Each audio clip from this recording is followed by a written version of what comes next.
I'm seriously getting sick and tired of talking about these pieces of trash. I'm not even kidding. I just want to make some Overwatch videos that are fun, maybe sometimes funny, debatable. You know, stuff that you guys enjoy, keeping you up to on all the information of new content coming out, my opinions on topics, all this stuff. And that's really, truthfully, in my heart of hearts, what I want to spend most of my time here on YouTube doing. But I also, being invested in the community, feel like I need to talk about big stuff when it comes up. And these hackers, they won't go away. God damn it!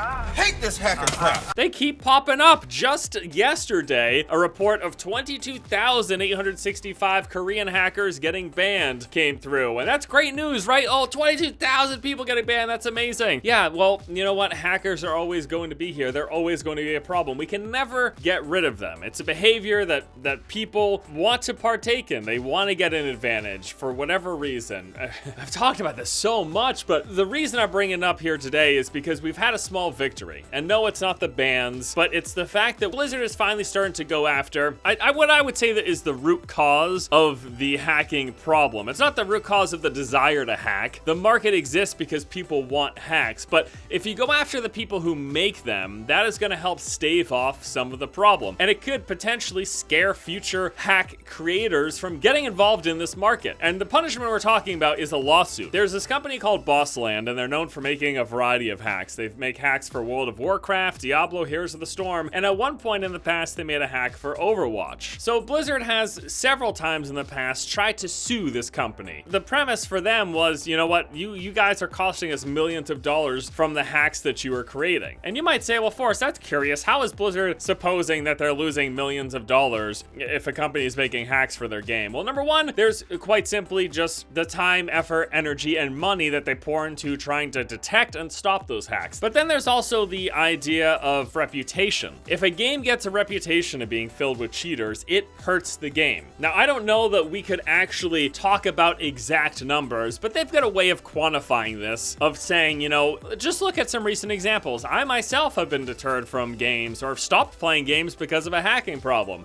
Two recent examples would be Rainbow Six Siege and The Division. Oh god, they're both Ubisoft games. Those were two recent examples. I absolutely loved Rainbow Six Siege, but it was getting to be enough of a problem that hacking was a serious issue in ranked play that I decided to not take the game as serious. You know, I'm not going to invest a ton of time and energy into a game where I feel like the playing field isn't even unless I myself start to hack, which I'm not gonna fucking do that. Are you kidding me? That dissuades people from playing. And the same thing happened with The Division. When it get a reputation of being a game that has a lot of hackers in it, it certainly puts people off. It not only puts people who are currently playing off and maybe stops them from continuing to play, which prevents them from buying your upcoming DLC or whatever, but it also, if your reputation is bad enough at the launch of the game, it certainly stops people who might have got it otherwise. So I don't know exactly how they pin down how much money it's caused them or whatever, but you could make an argument, and I would understand an argument that companies lose money because of people who make hackings. But also it's the process of enabling. Most of the people,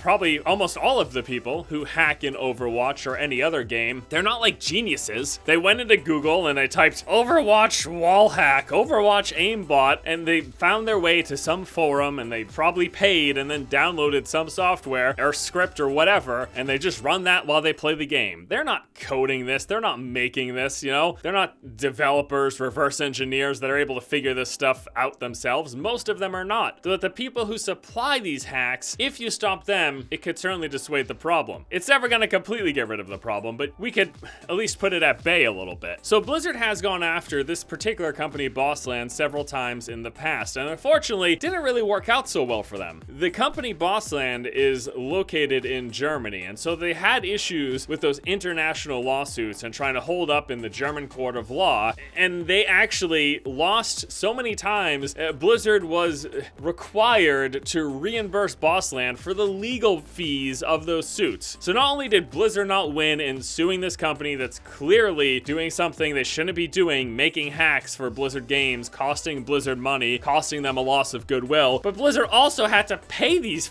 frickin' pricks.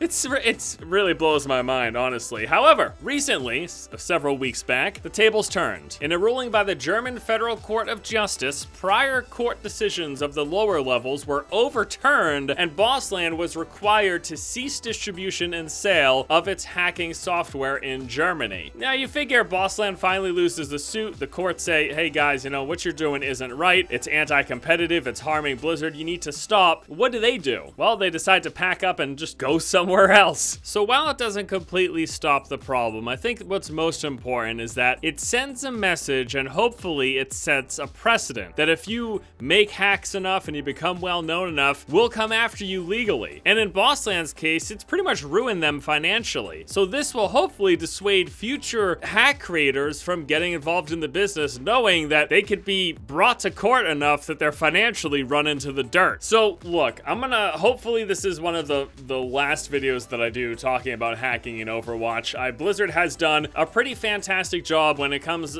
on staying on top of banning the people using the hacks, but I'm also really happy to see that they're going after the people who are making the hacks. It's a multi-pronged approach that they're taking, and I think it's very smart. But it's always going to be a problem. You're never going to get totally rid of hackers. I'm just glad to see that Blizzard cares enough to make an effort, because it can destroy a game. It can destroy a community if enough people feel like a game's not fair because there are so many hackers. If you get a reputation like that, it can be a really, really slippery slope when it comes to maintaining your online community, people interested in playing your competitive game. So good on Blizzard for taking a hard stance, good on Blizzard for going after the people making the hacks, and I hope they continue to be as diligent as they've been so far, because I really like Overwatch, and I don't want to see it infested with hackers. All right, everybody, that's gonna do it for me here today. As always, I want to thank you all so much for watching. Really hope you guys liked this video. It was a bit ranty, but like I said at the start, I'm getting sick of talking about these hackers, and